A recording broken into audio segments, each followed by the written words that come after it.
NTA UGC net यानी निमिज net. Download it on Google Play Store. Subscribe कीजिए हमारे YouTube चैनल को और दबाइए बेल आइकन ताकि आप पास के हमारी आने वाली वीडियो बढ़े आसानी से। हेलो नमस्कार दोस्तों, मेरा नाम रोहतास निमी है और आप सभी का स्वागत है हमारे यूट्यूब चैनल निमिज नेट पर। दोस्तों आज हम हायर एजुकेशन के अंदर स्वतंत्रता के बाद भारत में बनी कुछ शिक्षा समिति और आयोग के बारे में बात करने वाले हैं। दोस्तों इसमें से काफ़ी क्वेश्चन आज तक आए हैं और जून 2019 और दिसंबर 2018 में भी इसमें से काफ़ी क्वेश्चन आए हैं। तो इस वीडियो का पूरा देखना, ध्यान से देखना, क्योंकि दोस्तों ये वीडियो बहुत ज़्यादा इंपॉर्टेंट होने वाली है और इसके अंदर हम आपको दिखाएंगे दोस्तों कि जून 2019 के अंदर किस तरह के क्वेश्चन आए थे और किस तरह से हमें उनको करना है। तो आज इन आयोग और समितियों को करना हमारे लिए बहुत ज़्यादा ज़रूरी है, तो इस वीडियो का पूरा देखना और ध्यान से देखना। दोस्तों अगर आप चाहे तो बहुत अच्छे से स्टडी करने के लिए हमारा पेड कोर्स भी ज्वाइन कर सकते हैं। इसके अंदर हम आपको सभी 10 यूनिट के स्टडी नोट्स देते हैं, थ्योरेटिकल वीडियोस देते हैं। इसके साथ साथ 2012 से लेकर दिसंबर 2019 तक ऑल ईयर क्वेश्चन पेपर देते हैं विद टॉपिक वाइज क्वेश्चन। जैसे कि आज तक रिसर्च के क्वेश्चन आ चुके हैं वो हमने अलग रखे हैं, टीचिंग के क्वेश्चन अलग रखे हैं, कम्युनिकेशन के अलग रखे हैं। इस तरीके से सभी 10 यूनिट के जो क्वेश्चन आपको अलग अलग किए हुए मिलेंगे। इसके साथ साथ दोस्तों हम आपको सभी 10 यूनिट के लाइव मॉक टेस्ट देते हैं। दोस्तों अगर आपको हमारा पेड कोर्स ज्वाइन करना है तो जल्दी से जल्दी हमें इस व्हाट्सएप नंबर पे कांटेक्ट कीजिए। चलिए दोस्तों सबसे पहले हम बात करते हैं विश्वविद्यालय शिक्षा आयोग की।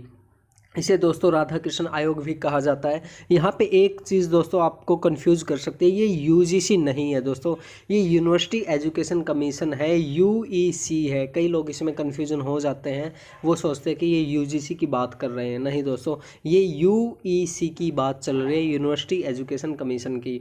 इसमें देख लेते हैं क्या खास बात है। भारत सरकार द्वारा नवंबर 1948 में भारतीय विश्वविद्यालय शिक्षा की अवस्था पर रिपोर्ट देने के लिए नियुक्त किया गया था। यानी कि भारतीय विश्वविद्यालय शिक्षा की अवस्था पर क्या स्थिति उनकी, उसकी रिपोर्ट देने के लिए राधा कृष्ण आयोग या फिर विश्वविद्यालय शिक्षा आयोग को नियुक्त किया गया था। ये क्वेश्चन आ सकता है दोस्तों। और ये क्या था दोस्तों, यह स्वतंत्र भारत का पहला शिक्षा आयोग था। ये चीज़ हमें ध्यान रखना बहुत ज़्यादा ज़रूरी है। और इसके बाद कुछ इसके जो लक्ष्य जांच थी वो इस प्रकार है, वो यहाँ पे देख सकते हैं दोस्तों। जैसे कि उच्च शिक्षा के लक्ष्यों को निर्धारित करना, उच्च शिक्षा के विषय में अपनी राय देना, उच्च शिक्षा के शिक्षण सत्र को बढ़ाना। तो यहाँ पे इनके कुछ जांच के स्तर थे वो यहाँ पे आप देख सकते हैं सभी के सभी। और आप चाहे तो इस वीडियो को अच्छे से ये पढ़ लेना दोस्तों, क्योंकि इसमें से शायद क्या पता कुछ आ जाए। उसके बाद सेकंड नंबर पे है दोस्तों हमारे पास मुदालियर शिक्षा आयोग।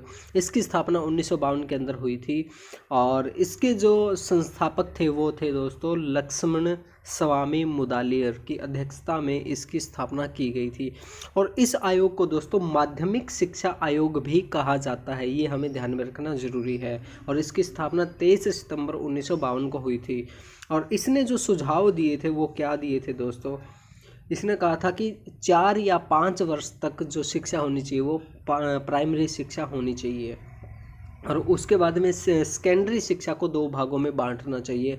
और सबसे पहले इन्होंने एमसीक्यू क्वेश्चन के बारे में, एमसीक्यू यानी कि मल्टीपल चॉइस क्वेश्चन के बारे में इन्होंने बात की थी। उसके बाद में संख्यात्मक अंक देने की बजाय सांकेतिक अंक देने के लिए इन्होंने सुझाव दिया था। और उसके बाद जैसे इन्होंने के उद्देश्य क्या थे, उद्देश्य भी यहाँ पे हम देख लेते हैं। भारत की तत्कालीन माध्यमिक शिक्षा की स्थिति का अध्ययन करके उस पर प्रकाश डालना, विभिन्न प्रकार के माध्यमिक विद्यालयों का पारस्परिक संबंध यानी कि एक दूसरे के साथ कनेक्ट होने चाहिए, वो उनके एक दूसरे के साथ रिलेशन होने चाहिए। माध्यमिक शिक्षा का प्राथमिक शिक्षा, बेसिक तथा उच्च शिक्षा के साथ संबंध होना चाहिए, ये इन्होंने कुछ सुझाव दिए थे। और उसके बाद जो सबसे इम्पोर्टेंट आता है दोस्तों हमारे पास आता है डॉक्टर DS कोठारी आयोग। इसमें से काफ़ी क्वेश्चन आए हैं दोस्तों। देखिए इसकी स्थापना सबसे पहले हमें ये ध्यान में रखना कि 1964 के अंदर हुई थी। और इसके अंदर जो इसके अध्यक्ष थे वो थे डॉक्टर दौलत सिंह कोठारी थे। इसका गठन दोस्तों स्कूली शिक्षा प्रणाली को नया आकार व नई दिशा देने के उद्देश्य से किया गया था। इसे दोस्तों कोठारी आयोग के नाम से भी जाना जाता है। इसकी जो मोस्ट इम्पॉर्टेंट बात है दोस्तों वो हम देख लेते हैं। आयोग ने स्कूली शिक्षा की गहन समीक्षा प्रस्तुत की, जो भारत के शिक्षा के इतिहास में आज के सर्वाधिक गहन अध्ययन माना जाता है। इस आयोग ने सबसे ज़्यादा फोकस किया था स्कूली शिक्षा के ऊपर दोस्तों, और ये क्वेश्चन भी आ चुका है हमारे में। मैं आगे आपको दिखाऊंगा कि जून में इसमें से कैसे क्वेश्चन आया है। कोठारी आयोग या राष्ट्रीय शिक्षा आयोग भारत का पहला शिक्षा आयोग था जिसने अपनी रिपोर्ट में सामाजिक बदलाव को ध्यान में रखते हुए कुछ ठोस सुझाव दिए थे। दोस्तों, इसे हम राष्ट्रीय शिक्षा आयोग के नाम से भी जानते, ये भी हमें पता होना जरूरी है। और यह भारत का ऐसा पहला शिक्षा आयोग था दोस्तों जिसने अपनी रिपोर्ट में सामाजिक बदलावों को ध्यान में रखते हुए कुछ ठोस सुझाव दिए थे। और मैं वीडियो में दिखाऊंगा आगे कि किस तरह से इसमें से क्वेश्चन आए हैं। आगे बात करते दोस्तों हम राष्ट्रीय शिक्षा नीति पर पुनर्विचार 1992 में एक सजग व मानवतावादी समाज के लिए शिक्षा का इस्तेमाल, इसे आचार्य राममूर्ति समिति भी कहा जाता है। इसमें कुछ ज़्यादा खास नहीं था दोस्तों। एम.बी. बूच समिति साल 1989 के अंदर दूरस्थ शिक्षा माध्यम पर बनी पहली शिक्षा समिति, यानी कि डिस्टेंस एजुकेशन पे जो सबसे पहली समिति बनी थी वो थी दोस्तों एम.बी. बूच समिति थी। और उसके बाद दोस्तों जी राम रेड्डी समिति सन 1992 के अंदर बनी थी, दूरस्थ शिक्षा पर केंद्रित परामर्श समिति थी। इन दोनों के अंदर ये डिफरेंस आपको पता होना चाहिए। ये क्या थी दोस्तों? सेंट्रल थी।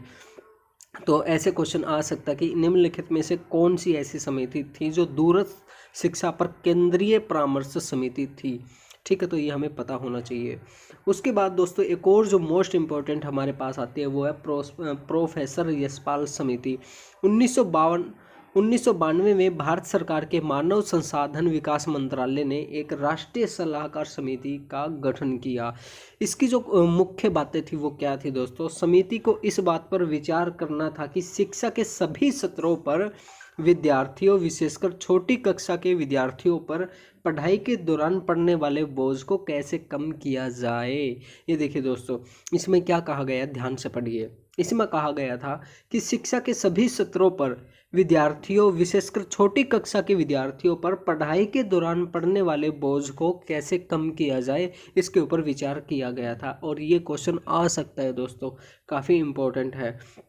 और इसने क्या कहा था दोस्तों? यहाँ पे हमने काफ़ी चीज़ें लिखी हुई, आप यहाँ से आप आसानी से पढ़ सकते हैं, लेकिन हम इसके अंदर मेन इम्पोर्टेंट बातें पढ़ रहे हैं।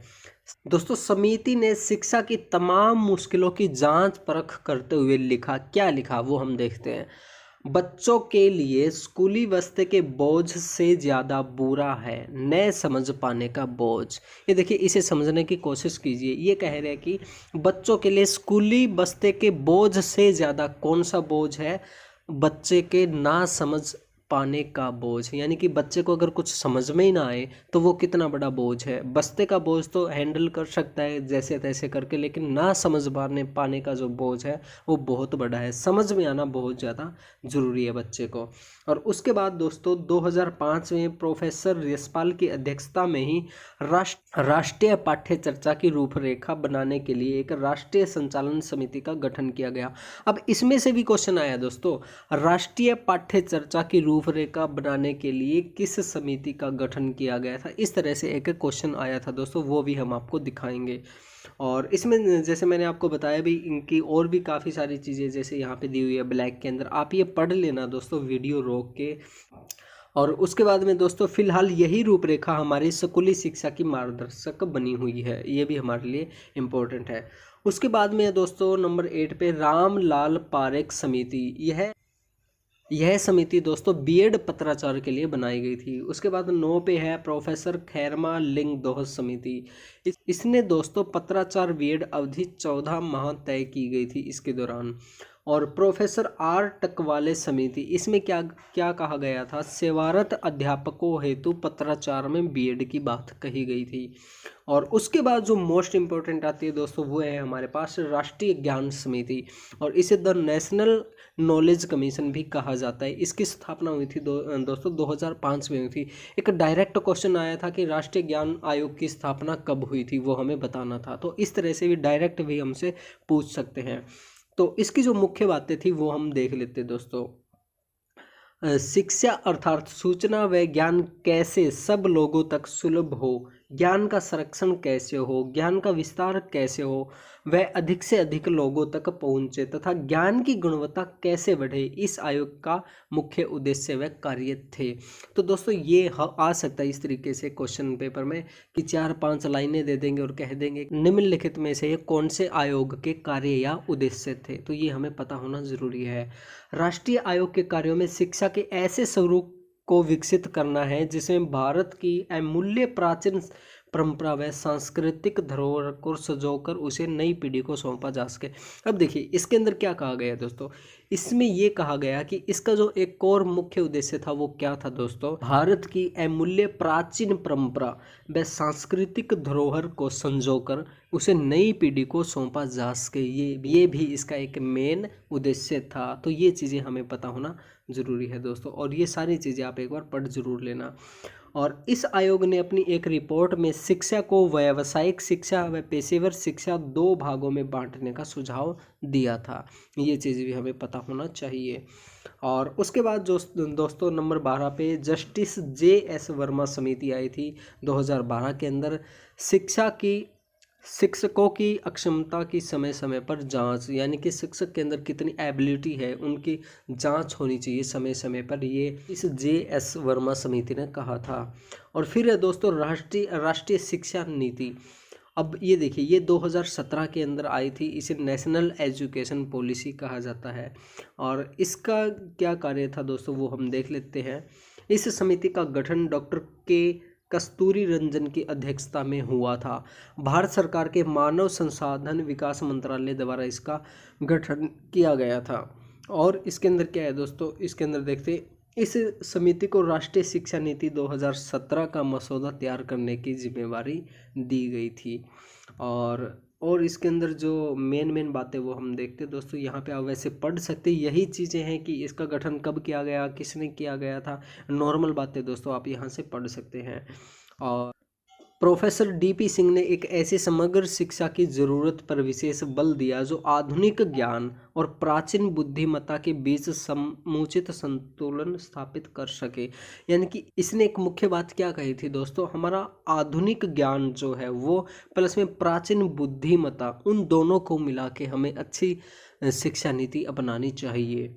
और उसके बाद में और भी कई चीज़ें थी, आप यहाँ पे पढ़ लेना, बिल्कुल आसान दिया हुआ है।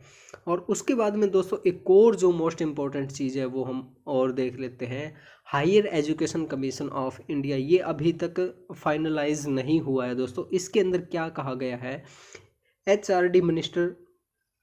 HRD ministry is planning to introduce the Higher Education Commission of India HECI which is expected to replace UGC and AICTE soon।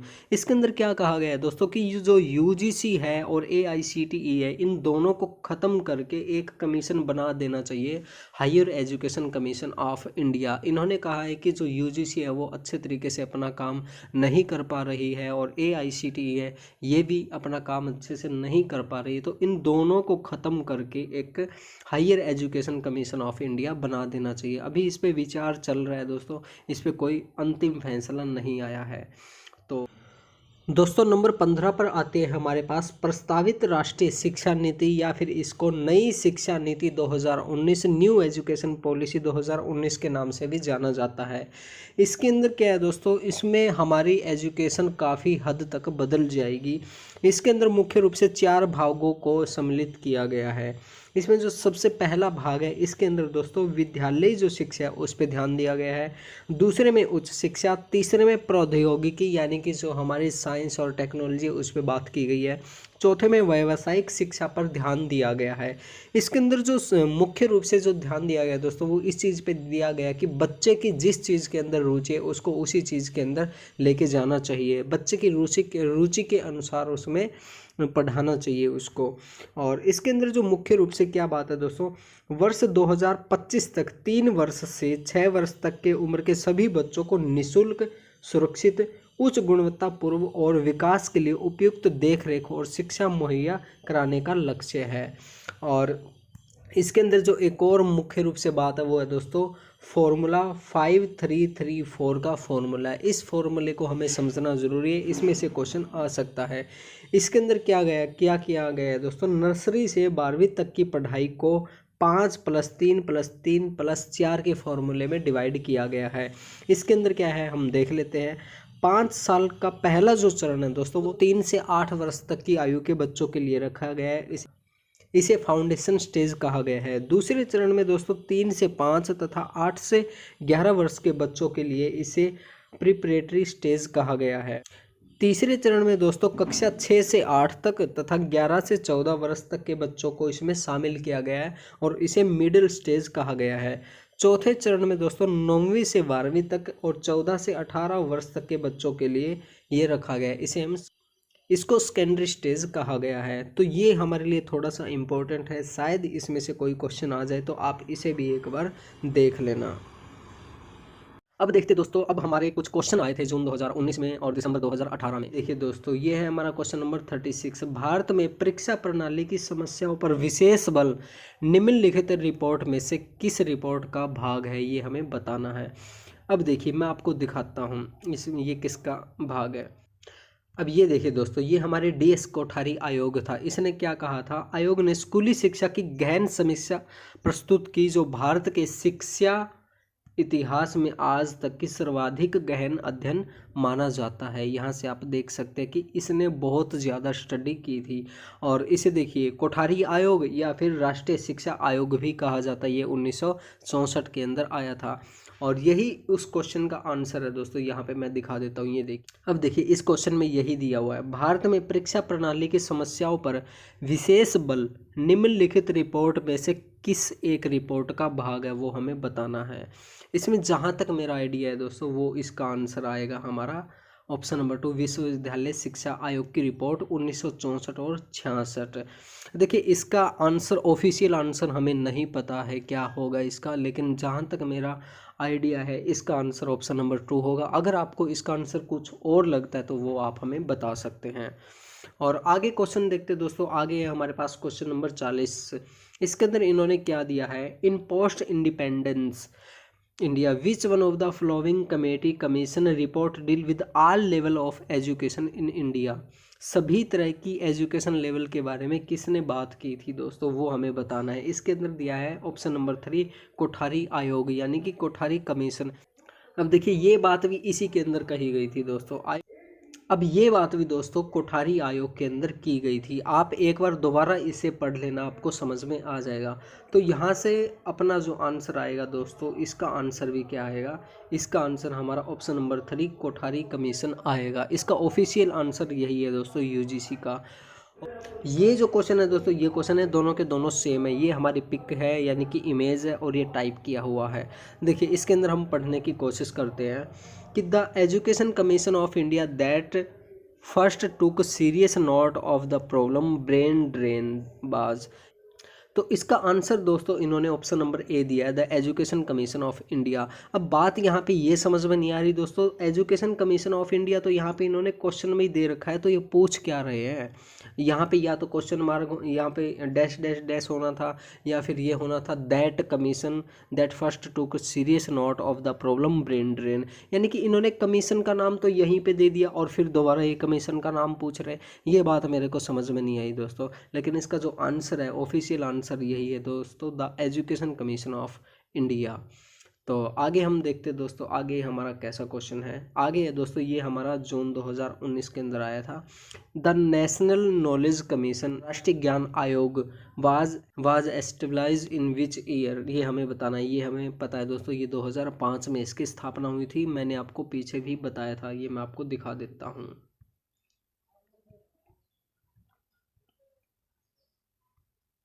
ये देखिए दोस्तों, राष्ट्रीय ज्ञान आयोग, यहाँ पे हमने बात की थी, इसकी स्थापना 2005 में हुई थी और यही क्वेश्चन हमारा दोस्तों जून 2019 के अंदर आया था। तो देख सकते हैं दोस्तों किस तरह से क्वेश्चन पेपर में क्वेश्चन आते हैं। बिल्कुल आसान क्वेश्चन आते हैं, बस हमें थोड़ा सा ध्यान देने की आवश्यकता होती है।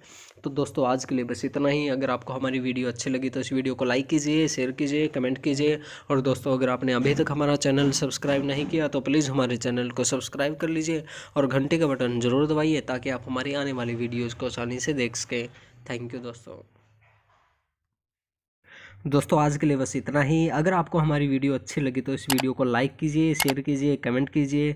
और दोस्तों अगर आपने अभी तक हमारा चैनल सब्सक्राइब नहीं किया तो प्लीज़ हमारे चैनल को सब्सक्राइब कीजिए और घंटे का बटन ज़रूर दबाइए ताकि आप हमारी आने वाली वीडियोज़ को आसानी से देख सकें।